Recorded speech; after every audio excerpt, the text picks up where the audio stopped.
అవునా? బైబిల్ రోజు చదువుతావు నువ్వు? ఓకే. నువ్వు ఈరోజు ఇంటికి పోయి బైబిల్ చదువుమన్నాడంట.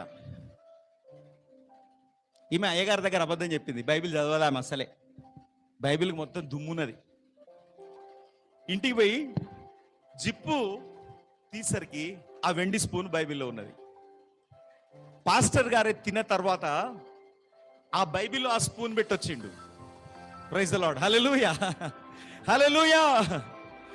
అయితే అప్పుడు ఇంటికి పోయిన తర్వాత అనుకున్నది, అయ్యో నేను పాస్టర్ గారి గురించి అనవసరంగా తప్పుగా ఆలోచన చేసుకున్నాను, ప్రభువా నన్ను క్షమించు, ఈ వెండి స్పూన్ ద్వారా నాకు పాఠము నేర్పించావు.